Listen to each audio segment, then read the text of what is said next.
You're just a freeloader, Margaret. Don't embarrass yourself tonight. My husband's voice was low, almost gentle, the kind of whisper meant to look like affection from the outside. I felt his breath near my ear as the guests laughed around us, the soft clinking of crystal glasses blending with the cheerful hum of celebration. I didn't turn to face him. I didn't react. I simply kept my smile exactly where it was, steady and polite, as if he had just told me I looked beautiful instead of stripping me down to nothing in a single sentence. It was my son Daniel's 42nd birthday, and I had spent the entire morning making sure everything was perfect. The backyard of our Connecticut home was glowing under strings of warm white lights, the long oak table dressed with linen runners I had pressed myself, the catering arranged down to the smallest detail even though no one would ever say it was my doing. Vanessa had taken credit for most of it already, of course. She always did. I adjusted the sleeve of my navy dress, the one I bought 3 years ago, and only wore on occasions when I needed to remind myself I still belonged in rooms like this. My reflection earlier that evening had shown a woman who looked composed, dignified, someone who had built a life worth respecting. But standing there beside Richard, hearing those words, I understood something else entirely. To him I was already erased. "Mom, have you met the Harrisons?" Daniel called from across the lawn, waving me over with the easy confidence of a man who had never questioned where his life came from. I walked toward him, my heels sinking slightly into the grass, careful measured steps. Every movement deliberate. Always deliberate. The Harrisons were smiling, polite, well-dressed, the kind of people who notice things but chose not to say them out loud. "This is my mother, Margaret," Daniel said, his tone warm but distant, like he was introducing a distant relative instead of the woman who raised him. I extended my hand. "Margaret Collins," I said evenly. "It's a pleasure." The woman's eyes lingered on me for just a second longer than necessary. Not judgmental. Not unkind. Just curious. As if she sensed something beneath the surface that didn't quite match the scene around us. I had grown used to that look. People often felt it before they understood it. Behind me, I could hear Vanessa laughing too loudly at something Richard had said. That bright, polished laugh she used when she wanted to be seen. I didn't need to turn around to know she was watching me. She always was. Watching, measuring, adjusting. The perfect daughter-in-law. The one who knew exactly how to position herself so that I slowly disappeared from my own family. I nodded politely as Daniel continued talking, my attention drifting not to his words but to the rhythm of the evening. The music. The laughter. The way conversations overlapped like nothing could possibly be wrong in a place that looked so perfect. But perfection, I had learned, was often just a well-maintained illusion. And illusions always required someone to hold them together. For 35 years that someone had been me. I stepped away from the group after a few minutes, picking up a glass of sparkling water from the table. My hands were steady. They always were. Even now. Especially now. I took a small sip, letting the coldness ground me. I could still feel the echo of Richard's whisper, but it no longer stung the way it was meant to. Not anymore. Not after everything I had seen. Not after everything I knew. A breeze moved through the yard, shifting the light slightly, casting soft shadows across the faces of our guests. For a moment, everything looked almost surreal, like a photograph I had stepped into but no longer belonged to. I turned slightly, just enough to see Richard across the lawn. He was smiling, relaxed, completely at ease. The same man who had just reduced me to nothing with a single sentence. The same man who believed I had no idea what he had been doing these past few years. That was the thing about people like Richard. They didn't just lie. They believed their lies. They built entire lives on the assumption that no one was paying attention. That no one was watching closely enough to see the cracks. I had been watching. Quietly. Patiently. For longer than he could imagine. The sound of tires on gravel broke through the music, subtle at first, then unmistakable. It didn't belong to the rhythm of the evening. Conversations faltered just slightly. Not enough to cause alarm, but enough to shift the energy in the air. I didn't move. I didn't turn right away. I simply set my glass down on the table with careful precision, aligning it with the edge like I always did. Small details mattered. They always had. Then I looked toward the front of the house. The headlights cut across the lawn, sharp and white, illuminating everything in their path. For a second no one spoke. No one understood. But I did. Of course I did. Because this moment wasn't an accident. It wasn't a surprise. It was the exact moment I had been waiting for. And as the car doors opened and dark suits stepped into the light, I felt something settle inside me. Not relief. Not satisfaction. Something quieter. Colder. Final. I kept my expression calm as the agents began walking toward us, their presence impossible to ignore now. Around me, the laughter faded completely, replaced by confusion, by the first flickers of unease. I glanced once more at Richard. He hadn't seen them yet. He was still smiling, still confident, still certain that he was the one in control. I almost felt sorry for him. Almost. But then I remembered his voice in my ear. "You're just a freeloader." I straightened my posture, smoothing my dress one last time. And for the first time that evening my smile changed. Not warmer. Not softer. Just real. No one moved at first, not really. It was the kind of hesitation that settles over a room when something unfamiliar enters a place that was supposed to be safe. Conversation stopped mid-sentence. Glasses hovered just inches from lips. Even the music seemed too loud now, out of place against the sharp presence walking steadily across the lawn. I watched the shift ripple outward, guest by guest, like a quiet wave that no one wanted to acknowledge. Vanessa was the first to react. Of course she was. Her smile faltered for just a second before she recovered, stepping forward with that same practiced grace she used for everything. "Can I help you?"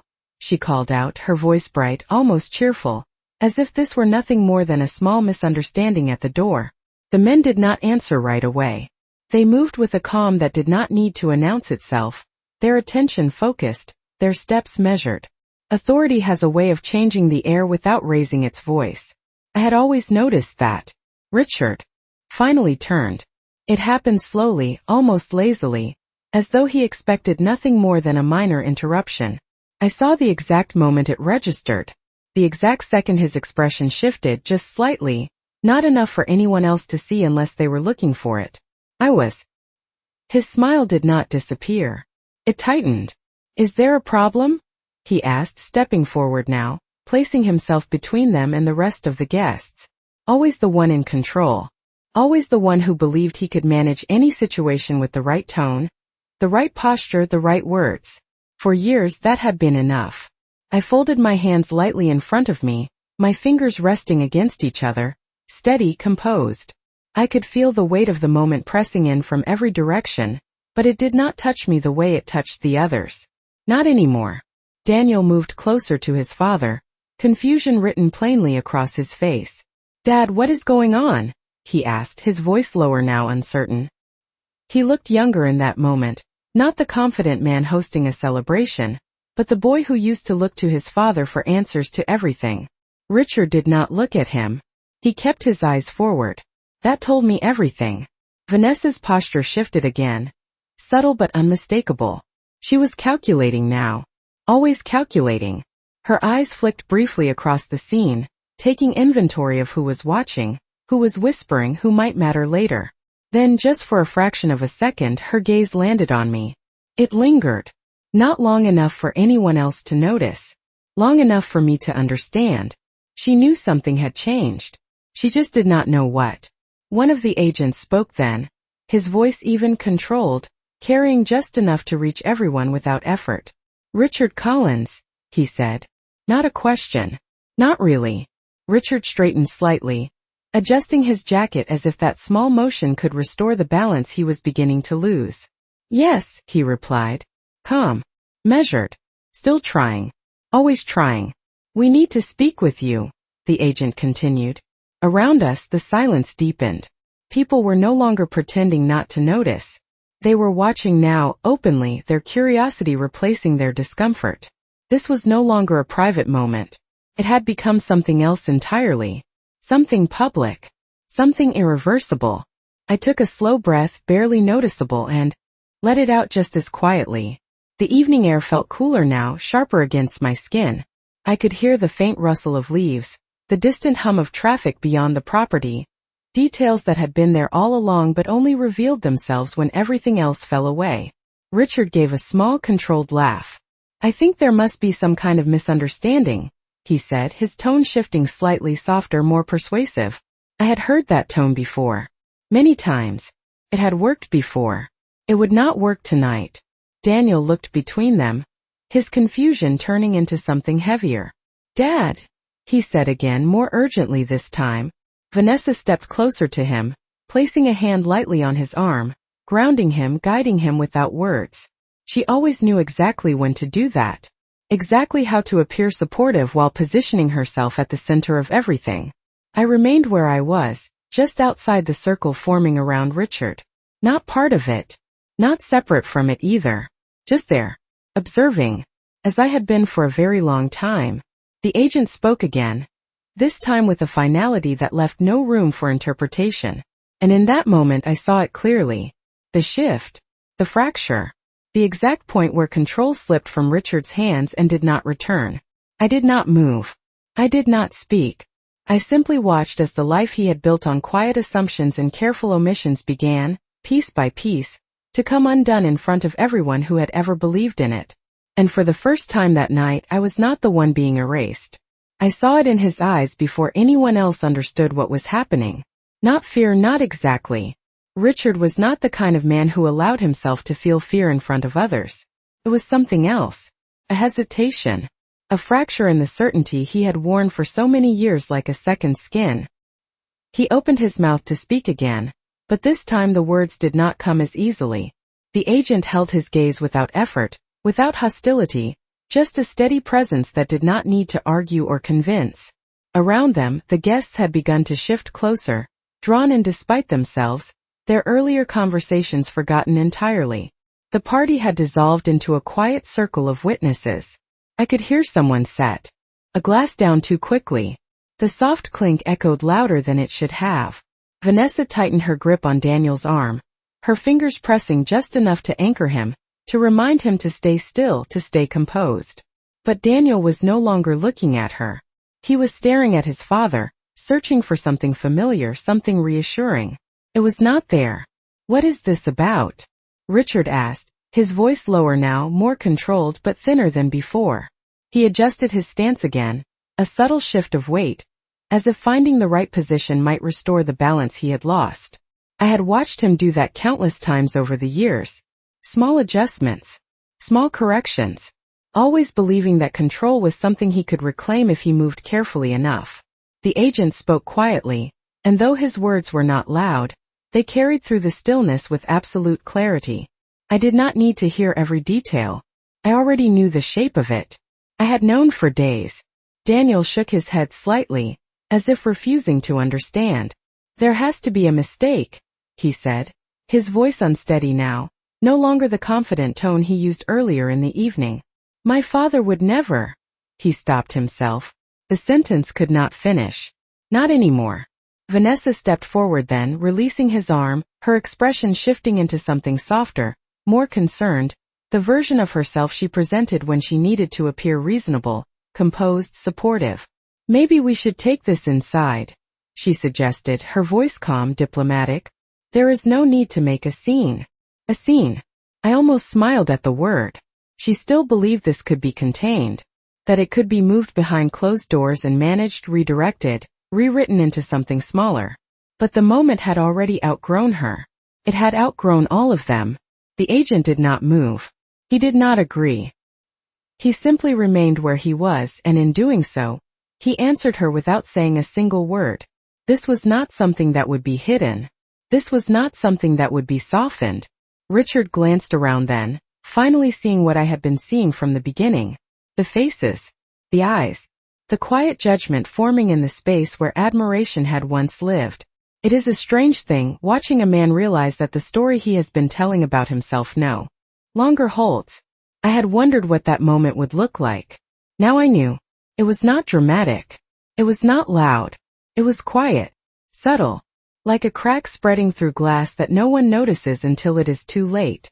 He looked at me then. Directly. For the first time since the agents arrived. There was a question in his eyes, though he did not speak it. A search for alignment perhaps. For loyalty. For the version of me he had always relied on. The one who stood beside him. The one who made things smoother, easier, more presentable.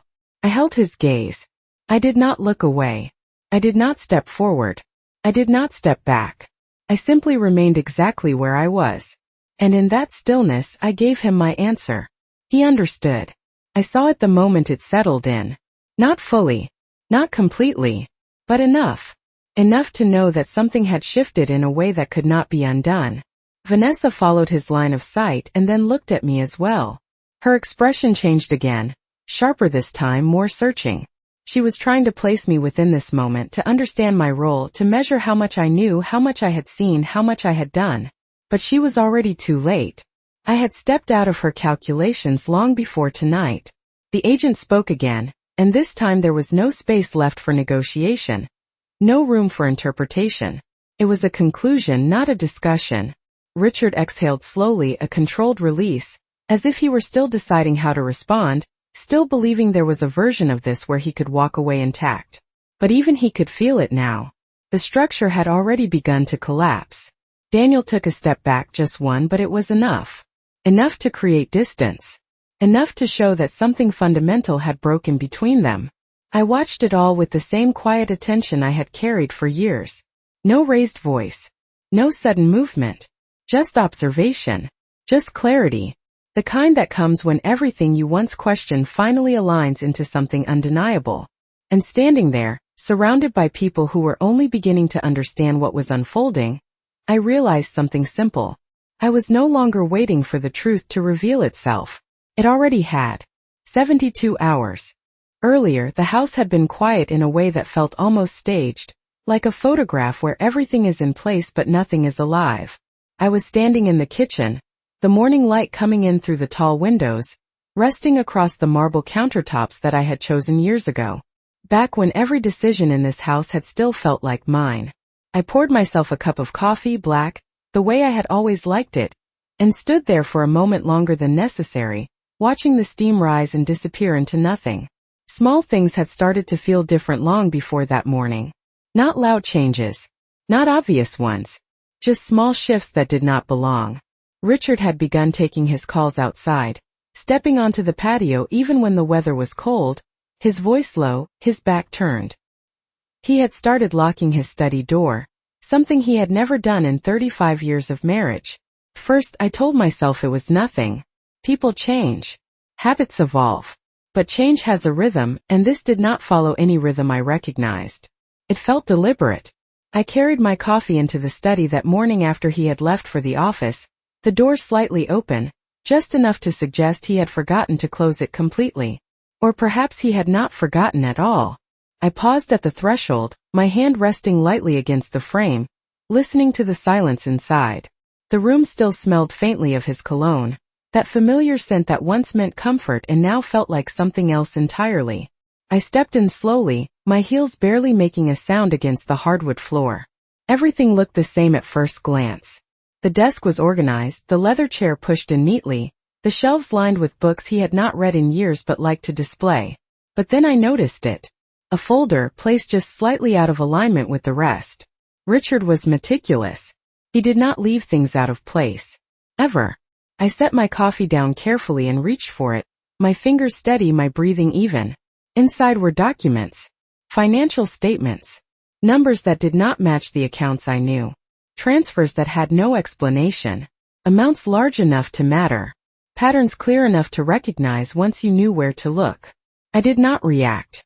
Not then. I simply closed the folder exactly as I had found it and returned it to its place. Then I picked up my coffee and walked out of the room as if nothing had changed.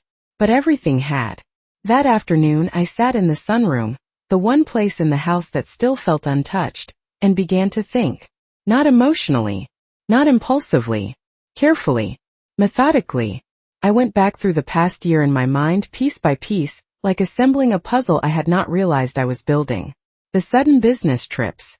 The accounts he had insisted were simplified. The way Vanessa had started asking questions about assets that did not concern her. The way Daniel had stopped including me in conversations that once would have been natural. It was all there.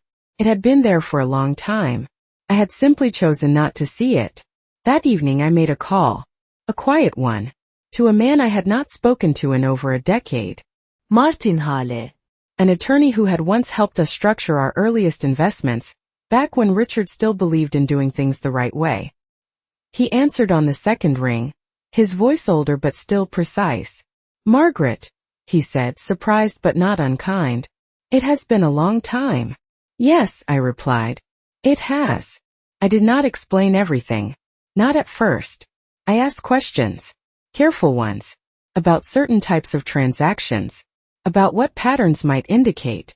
About what options existed when something did not feel right but could not yet be proven. There was a pause on the other end of the line, longer than any of his previous ones. "Margaret," he said finally, his tone shifting slightly, "if you are seeing what I think you are seeing, you need to be very careful." I looked out through the glass walls of the sunroom, at the garden I had spent years tending, each plant placed with intention, each detail considered. It had always been my way. To build quietly. To maintain quietly. To observe quietly. "I have been careful for a long time," I said. "Now I need to be precise." We spoke for another 20 minutes. No raised voices. No urgency. Just clarity. When the call ended, I sat there for a while longer, my hands resting in my lap, my thoughts no longer scattered but aligned. That was the moment. Everything changed. Not when the agents arrived. Not when Richard's voice cut through the evening air. But there. In the quiet, in the stillness, when I understood that what I was seeing was not a misunderstanding. It was a pattern. And patterns, once recognized, cannot be unseen. I finished my coffee, now cold, and stood up slowly. Outside, the light was beginning to fade, the sky shifting into that soft gray that comes just before evening settles in. I looked around the room one last time, taking in the life I had built, the life I had protected, the life that was now something else entirely. Then I turned and walked out, already knowing what I would do next. I did not confront Richard that night. I did not ask questions, and I did not look for explanations. There is a certain kind of clarity that comes when you realize answers are no longer necessary. What matters is not what someone says, but what they have already done. The next morning, I woke up before sunrise, something I had not done in years without a reason. The house was still dark, the silence complete, untouched by the routines that usually filled it. I moved through it slowly, deliberately, as if I were seeing it for the first time. The kitchen. The hallway. The staircase that Daniel used to run down when he was a child. His laughter echoing through the walls that now felt too quiet. I made coffee again, the same way, the same cup, the same measured steps. Routine has a way of steadying the mind when everything else begins to shift. But this time I did not sit in the sunroom. I went back to the study. The door was closed. Locked. I stood there for a moment, my hand resting lightly against the handle, and then I turned away. I did not need that folder anymore. I needed something else. By mid-morning I was in my car driving into the city. The roads were familiar. Every turn mapped into memory from years of errands, meetings, and obligations that had once defined my days. But this time felt different. This time I was not going for someone else. I was going for myself. Martin's office had not changed. Same building. Same understated lobby. Same quiet efficiency that never called attention to itself. He greeted me personally, which told me everything I needed to know before he said a single word. People like Martin do not make time unless something matters. "You came quickly," he said, gesturing for me to sit. "I do not waste time when something feels wrong," I replied. He studied me for a moment, not unkindly but carefully, as if measuring how much I already understood. "Tell me everything," he said. So I did. Not emotionally. Not dramatically. Just facts. Dates. Patterns. Observations. The folder. The accounts. The changes in behavior. The conversations that stopped when I entered a room. The way Vanessa had started positioning herself in decisions that had nothing to do with her. Martin listened without interrupting, his hands folded neatly on the desk, his expression neutral but focused. When I finished, he leaned back slightly, exhaling in a way that suggested confirmation rather than surprise. "You were right to come to me," he said. "What you are describing is not random." I nodded once. I had not expected him to say otherwise. "What are my options?" I asked. That was the only question that mattered. He did not answer immediately. Instead, he reached for a folder of his own, one that had already been prepared. That detail did not escape me. "Before I answer that," he said, opening it carefully, "you need to understand the scope of what this could be." He turned the folder toward me, revealing documents that were more detailed than anything I had seen in Richard's study. Transactions, entities, connections that extended far beyond what I had initially assumed. I read through them slowly, my eyes moving line by line, my mind assembling the structure behind the numbers. It was larger than I thought, more deliberate, more organized. And that was when something settled into place inside me. Not shock, not disbelief, just recognition. This was not a mistake. This was a system. "He has been doing this for a while," I said quietly. Martin nodded. "Yes." He paused, then added, "And he is not as careful as he thinks he is." I closed the folder gently, my fingers resting on its surface for a moment longer than necessary. The weight of it felt different than the one I had found at home. This one carried consequence. "What happens next?" I asked. Martin's expression shifted slightly, becoming more precise, more deliberate. "That depends on you," he said. "You can walk away. Protect yourself. Say nothing. Or—" He let the word hang there, unfinished but clear. I met his gaze without hesitation. "Or I make sure this does not continue," I said. He held my eyes for a moment, then nodded once. "If you choose that path, it will not be quiet," he said. "There will be exposure. There will be consequences." I thought about that. Not the consequences for Richard. Not for Vanessa. But for the life I had lived. The version of it I had maintained for so long. "It is already not quiet," I replied. "It is just hidden." Martin closed the folder and slid it back toward himself. "Then we proceed carefully," he said. "And precisely." I stood up, smoothing the front of my coat, the same small gesture I had made countless times before stepping into situations that required composure. But this was different. This was not about maintaining appearances. This was about ending them. As I walked out of his office, I did not feel lighter. I did not feel relieved. I felt certain. And certainty, I have learned, is far more powerful than emotion. By the time I reached my car, I already knew what I would do. I would not confront. I would not argue. I would not warn. I would watch. I would gather. And when the moment came, I would not need to raise my voice at all. The hardest part was not what I had to do. It was pretending that nothing had changed. When I returned home that afternoon, everything looked exactly the same as it had that morning. The same light falling across the hardwood floors. The same quiet hum of the house settling into itself. The same life still standing in place as if it had not already begun to fracture beneath the surface. Richard was not home yet. That gave me time. Time to move through the house without interruption. Time to begin. I did not rush. I never rush when something matters. I went to the kitchen first, placing my keys in the same bowl I had used for years, maintaining the rhythm of normalcy. Then I walked upstairs, each step measured, each movement intentional. The study door was still locked. I passed it without pausing. Instead, I went to the guest bedroom, the one no one used anymore, the one that had quietly become storage for things that no longer fit into our daily lives. Inside the closet, behind a row of winter coats, was a small lockbox. My lockbox. Richard did not know about it. He had never needed to. For decades, I had handled certain things quietly. Documents. Copies. Records of decisions that once felt routine but now felt essential. I opened it and began to sort through its contents, my fingers moving with a familiarity that came from years of careful organization. Old account statements. Property records. Copies of signatures. Details that, on their own, meant very little. But together they formed something else entirely. A foundation. I took out what I needed and closed the box, returning it exactly as it had been. Nothing out of place. Nothing disturbed. By the time I heard Richard's car in the driveway, I was already back downstairs, standing at the kitchen counter preparing dinner. The smell of rosemary and garlic filled the air, warm and familiar. The kind of detail that made a house feel like a home. He walked in a few minutes later, loosening his tie, his expression neutral, controlled. "You are home early," he said, placing his briefcase down. I turned slightly, offering the same calm smile I had given him for years. I had a quiet day, I replied.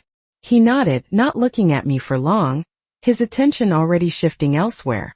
That was how it had been recently. Short exchanges. Minimal engagement. As if distance could be created simply by refusing to acknowledge it. We ate dinner together that night. Across from each other. Same table. Same routine. He spoke about work, about a meeting that had gone well, about numbers that sounded impressive but no longer meant anything to me. I listened. I always listen. Not to the words themselves but to what sits beneath them. The pauses. The inconsistencies. The details that do not quite align. There were more of them now. More than he realized. After dinner he returned to his study. Locked the door. The same pattern. Predictable. Consistent. That was the thing about people who believe they are in control. They become predictable. And predictability leaves a trail. Over the next 2 days I followed that trail. Quietly. Precisely. I did not confront him. I did not ask questions. I observed. I documented. Every time he stepped outside. To take a call I noted the time. Every time Vanessa visited unexpectedly, I paid attention to what was said and what was not. Every time Daniel avoided looking at me when certain topics came up, I added it to the pattern forming in my mind. At night, when the house was still, I reviewed everything I had gathered. Not emotionally, not as a wife, but as someone who needed to understand the full structure of what she was facing. I made copies where I could, took photographs where necessary, stored them carefully. Nothing obvious, nothing careless. Martin had been right about one thing. This could not be rushed. Precision mattered more than speed. On the second evening, as I stood by the window looking out at the backyard, I saw Vanessa arrive again. Unannounced. She stepped out of her car with that same polished confidence, her movements controlled, deliberate. She did not knock. She walked in as if the house belonged to her. In many ways she believed it already did. I remained where I was, watching her reflection in the glass as she moved through the entryway, her voice light as she greeted Richard. Too light. Too rehearsed. There was something beneath it now that I had not fully recognized before. Not just ambition. Not just control. Alignment. She was not simply influencing him. She was part of this. I turned away from the window slowly, my hands resting lightly against the edge of the table. That was the moment the final piece settled into place. This was not one man making quiet decisions. This was something coordinated. Structured. Intentional. I did not feel anger. I did not feel betrayal in the way people expect. What I felt was clarity. Clean. Undeniable clarity. By the time the house grew quiet again that night, I had already made the decision. Not just to act but how. I would not interrupt them. I would not expose them in fragments. I would let the full weight of what they had built come into the light all at once. And when it did, there would be no version of this where they could explain it away. I turned off the lights and went upstairs, my steps steady, my mind settled. Tomorrow I would make the call that would set everything in motion. Not as a reaction. Not as revenge. But as a conclusion. The call was shorter than I expected. I made it from the car, parked 2 blocks away from the house, the engine off, the world around me moving as if nothing had shifted. People walked past on the sidewalk. A delivery truck idled at the corner. Ordinary life continued, untouched by what I was about to set into motion. I dialed the number Martin had given me, the one he said I should only use if I was certain. I was. The voice on the other end was calm, professional, without unnecessary warmth. I introduced myself simply. No explanations. No hesitation. I stated what I had observed, what I had documented, what I believed was happening. There was a pause, brief but deliberate, the kind that signals attention rather than doubt. Then a series of questions followed. Precise. Focused. They did not ask how I felt. They asked what I knew. I answered each one carefully, sticking to facts, to patterns, to details that could be verified. Dates. Amounts. Names. Connections. When the call ended, nothing outwardly had changed. The street looked the same. The air felt the same. But something invisible had shifted. A line had been crossed, not in anger, not in desperation, but in clarity. I drove home slowly, following the same route I always took, passing the same landmarks that had once felt like part of a stable life. By the time I pulled into the driveway, I had already moved past the question of whether I had done the right thing. That question belonged to a different version of me, the one who still believed that silence could preserve something worth keeping. Inside the house, the afternoon light stretched across the floors, long and quiet. Richard was not there. Vanessa was not there. The house felt still, almost watchful, as if it understood before anyone else that something had been set in motion. I placed my keys down, removed my coat, and moved through the rooms with the same measured calm I had practiced for years. Nothing rushed. Nothing careless. That evening, Richard returned later than usual. He walked in with the same controlled ease, the same posture of someone who believed his world was intact. "Long day," he said, loosening his tie, his voice carrying that familiar tone of mild fatigue that always suggested importance. I nodded once, placing a plate on the table. "Dinner is ready," I replied. We sat across from each other again, the quiet between us no longer empty but filled with something unspoken. He talked, as he always did, about business, about numbers, about plans that extended into the future as if the future were guaranteed. I listened, not interrupting, not correcting, not revealing. There is a certain power in letting someone continue speaking when you already know how their story ends. After dinner, he rose and moved toward his study. He paused briefly, glancing at me as if considering something, then said nothing and continued on. The door closed. The lock clicked. The same pattern. Predictable. But now I understood something else. The pattern was not just his. It was mine as well. For years, I had maintained the structure that allowed him to believe he was untouchable. I had organized, supported, adjusted, smoothed over the edges of decisions I did not fully question. That version of me was no longer here. The next 2 days passed with a quiet precision that would have looked ordinary to anyone else. Breakfast, coffee, small conversations. Vanessa visited again, her presence filling the house with that same polished energy that never quite felt natural. She spoke about the party, about the guest list, about details that seemed trivial but were always carefully chosen. "We want everything to be perfect," she said, her smile warm, her tone light. I returned her smile, just as warm, just as light. "Of course," I said. "It will be." Daniel called once briefly to confirm the time. His voice carried a hint of distance, something that had grown over the years, something I had once tried to close and no longer needed to. "We will see you tomorrow, Mom," he said. I nodded, even though he could not see me. "Yes," I replied. "Tomorrow." That night I stood in front of my closet, selecting my dress with the same care I had always used for important occasions. Navy blue. Simple. Elegant. Nothing that called attention to itself, but nothing that could be dismissed either. I pressed it carefully, smoothing every line, every crease, as if preparing for something far more significant than a family gathering. As I was. The morning of the party arrived with a quiet stillness, the kind that settles before something changes. I moved through the house slowly, taking in each detail, each space that had held my life for so many years.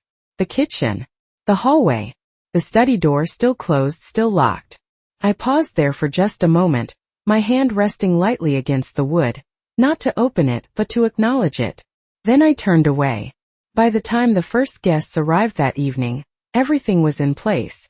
The lights, the table, the food, the illusion. I greeted them with the same calm presence I had carried through every part of my life, my smile steady, my voice even. No one could see the difference. No one could feel the shift. But it was there. Quiet. Unmoving. Certain. And as I stood there, watching the evening unfold exactly as it was meant to, I knew one thing with absolute clarity. This was not the beginning of something. It was the end. By the time the agent stepped fully into the center of the yard, the illusion had already begun to dissolve.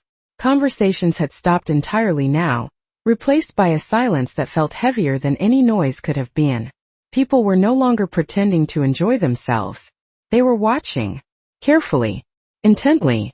The kind of attention that does not come from curiosity alone, but from the instinct to understand something shifting in real time. Richard stood still for a moment longer than necessary, as if calculating the exact way to regain control. That was always his instinct. Control first. Understanding later. I think we should handle this privately, he said, his voice measured, firm, directed not only at the agents but at everyone listening.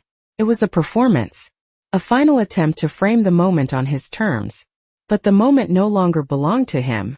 The agent did not raise his voice. He did not step closer. He simply repeated his request, calm and steady, and that was enough. Authority does not need to insist. It only needs to remain. Daniel looked from one face to another, his confusion now edged with something sharper. Doubt. It had taken root, quietly but unmistakably. "Dad," he said again, softer this time, as if lowering his voice might somehow make the situation less real. Richard did not respond immediately. He kept his eyes forward, his posture rigid, as if still deciding which version of himself to present. Vanessa moved closer to him now, her expression composed but no longer effortless. The polish was still there, but it was thinner, stretched over something unsettled. "There has to be some misunderstanding," she said, her tone carefully balanced between concern and control. "We can clear this up." I watched her as she spoke, noting the slight tightening at the corners of her mouth, the way her fingers curled just slightly against her side. She was adjusting, recalculating. But for the first time she did not have enough information to guide her. The structure she relied on had shifted without her consent. Around us, the guests had begun to step back, creating space without being asked. No one wanted to be too close to what was unfolding, but no one wanted to leave either. Moments like this hold people in place. They demand to be witnessed. Richard finally exhaled a controlled release and turned slightly toward the agent. "I will cooperate," he said, the words chosen carefully, deliberately. Even now, he was framing the narrative. Cooperation. Control. Dignity. But I could see it in his eyes. The certainty was gone. Not entirely. Not yet. But enough. Enough to know that the outcome was no longer his to shape. Daniel stepped back again, the distance between him and his father widening by inches that felt much larger. Vanessa reached for his arm, but this time he did not respond. His gaze remained fixed on Richard, searching for something that no longer existed. I stood where I had been from the beginning, just outside the center of it all, my hands resting lightly at my sides. I did not move forward. I did not step away. There was nothing I needed to do. Everything that needed to happen was already unfolding. The agent spoke again, and this time Richard nodded once, a small motion that carried more weight than any words he had spoken all evening. The shift was complete. Around us the silence deepened further, no longer uncertain but settled. The kind of silence that comes after a truth has revealed itself, and there is no longer any reason to pretend otherwise. Vanessa's eyes moved again, quickly now, scanning the faces around her, measuring reactions, calculating what this would mean, how it would look, how it would spread. Her world had always been built on perception, and perception once broken is not easily restored. I took a slow breath, barely noticeable, and let it out just as quietly. The air felt cooler now, clearer, as if something that had been pressing down for years had finally lifted. Richard turned once more, his gaze moving across the yard, taking in the people, the setting, the life he had constructed so carefully. Then his eyes found mine again. There was no question in them this time. No search for alignment. Only recognition. He understood now. Not everything. Not the full extent of it. But enough to know that this moment was not accidental. That it had not simply happened to him. I held his gaze without expression, without anger, without satisfaction. Just clarity. That was all I had left to give. The agents began to guide him toward the front of the house, their movements steady, unhurried, leaving no space for resistance but also no need for force. It was not dramatic. It was not loud. It was final. Vanessa remained where she was, her composure slipping in small, almost invisible ways. Daniel stood still, his arms at his sides, as if he had not yet decided where he belonged in what was happening. The guests watched, silent, absorbing every detail, every shift, every implication. I did not follow. I did not speak. I simply turned slightly, my attention moving away from the center of the scene, away from the collapse, toward something quieter. Something finished. And in that moment, I understood that everything I had carried for years had finally come to rest. Not because it had been taken from me but because I had chosen to set it down. I did not watch him leave. I did not need to.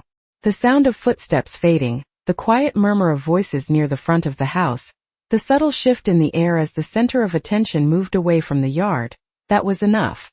I remained where I was for a moment longer, letting the stillness settle fully, letting the weight of what had just happened find its place. Around me, people began to move again, slowly at first, as if unsure whether they were allowed to return to themselves. A glass was picked up. A chair was adjusted.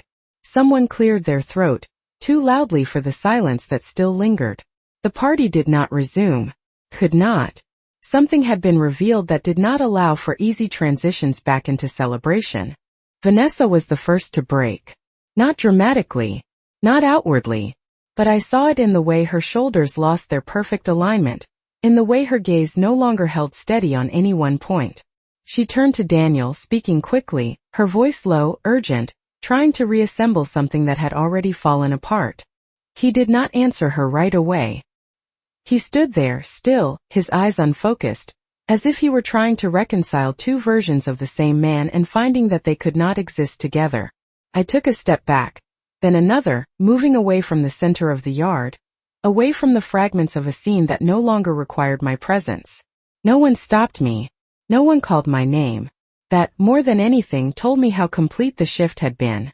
I walked through the side path toward the house, the gravel soft beneath my shoes, the lights casting long shadows that stretched ahead of me. Inside, the house was quiet again. Not the quiet of comfort, but the quiet of something that has been emptied out. I paused in the entryway, my hand resting lightly against the wall, feeling the familiar texture beneath my fingertips. This house had held my life for decades. Every room carried a memory. Every corner had been shaped by choices I had made. Often quietly, often without recognition. For years, I believed that holding everything together was enough. That if I maintained the structure, if I preserved the image, if I absorbed what needed to be absorbed, it would remain intact. I understood now that I had not been preserving something strong. I had been supporting something hollow. I walked slowly into the kitchen, the same kitchen where I had stood countless times, preparing meals, organizing details, creating a sense of order that others relied on without noticing. The dishes were still arranged neatly. The counters were clean. Everything was in place. It looked exactly as it should, but it no longer meant what it once did. I reached for a glass of water, filling it carefully, watching the way the light caught the surface, steady and undisturbed. My hands did not shake. They had not shaken once. That surprised me, though it should not have. This was not a moment of loss. It was a moment of completion. A door had not been closed on me. I had closed it myself. Footsteps approached from behind. Slower this time. Uncertain. Daniel. I did not turn right away. I let him come to a stop a few feet away, let the silence settle between us before acknowledging it. Mom, he said finally, his voice quieter than I had ever heard it. I turned then, meeting his eyes. There was something different there now. Not just confusion. Not just doubt. Awareness. It had come too late to change what had already happened, but it was there. Did you know? He asked. The question hung between us, heavier than anything else that had been spoken that evening. I considered it for a moment, not because I did not have an answer, but because I understood what he was really asking. Not about the details. Not about the events. About where I had been standing all this time.